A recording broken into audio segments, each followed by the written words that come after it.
Kenalkan, aku Fungi, tapi biasa dipanggil Jamur. Apakah kamu tahu tentang aku? Oke, mari sama-sama kita cari tahu ya. Let's learn about fungi. Apa yang akan kita pelajari? Pertama, struktur dan ciri-ciri jamur. Kedua, klasifikasi jamur. Ketiga, reproduksi jamur. Keempat, peranan jamur. Dan kelima, mikoriza dan liken. Jamur itu merupakan kelompok organisme eukaryot, kebanyakan multiseluler, tapi ada yang uniseluler. Ciri khasnya yaitu talus berupa benang-benang hifa yang akan membentuk miselium. Ciri utamanya tidak memiliki klorofil dan hidup di tempat yang lembab. Struktur tubuh jamur terdiri dari benang-benang hifa yang akan membentuk miselium. Hifa ini terbagi menjadi dua, ada yang bersekat dan tidak bersekat. Sekat-sekatnya akan membentuk kompartemen-kompartemen yang disebut septum. Klasifikasi jamur terbagi menjadi 4 divisi. Divisi pertama, zygomicota, kedua ascomycota, ketiga basidiomycota, dan keempat deuteromycota.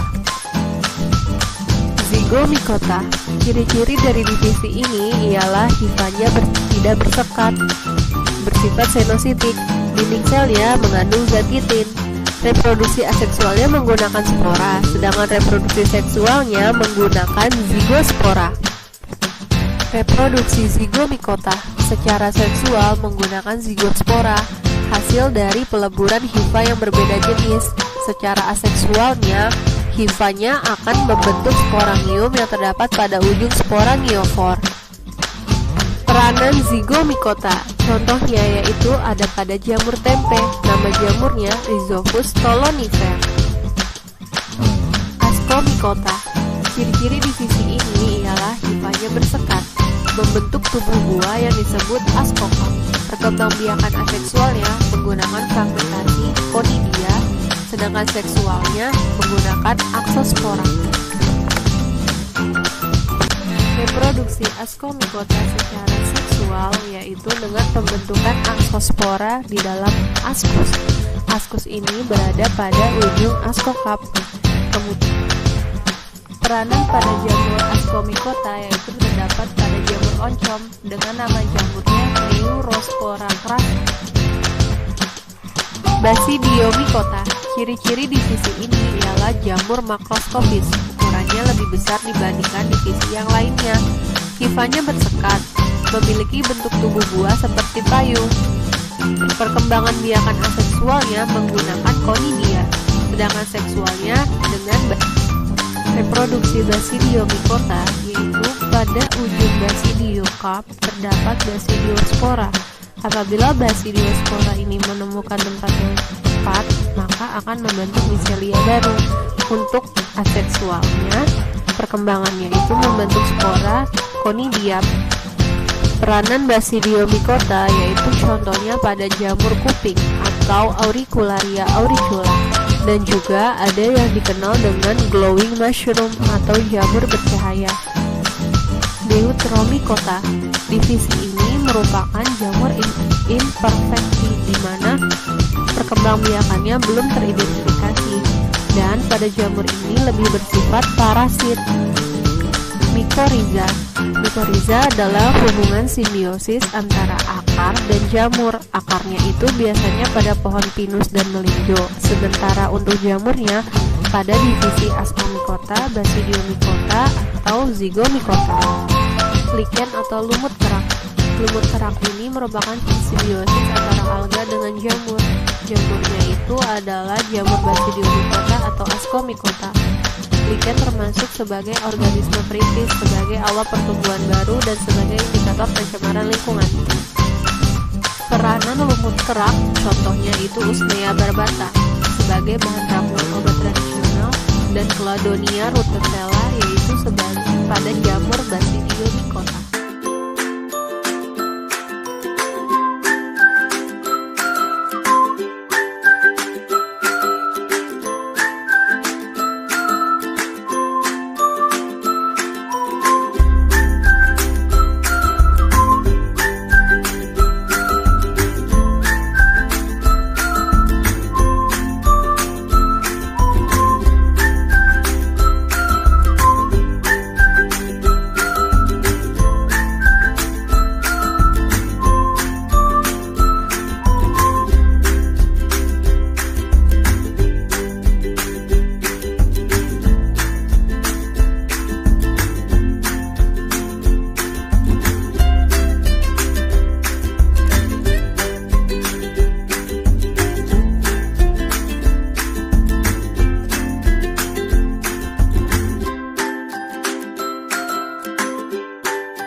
Untuk metode kedua yang dilaksanakan pada praktikum pengamatan jamur mikroskopis kali ini adalah pengamatan secara tidak langsung dengan metode block square. Alat dan bahan dapat dilihat pada slide seperti cawan petri steril aluminium bentuk U, objek dan cover gelas, kertas saring, OC bengkok, spatula, media PDA steril, dan sampel roti berjamur. Siapkan kertas saring bulat, aluminium foil berbentuk U, objek gelas, dan cover gelas. Kemudian masukkan ke dalam beker gelas yang berisi air dan dipanaskan di atas hot plate. Selanjutnya letakkan kertas saring, aluminium foil berbentuk U, objek gelas, dan potongan media PDA block square di dalam cawan petri.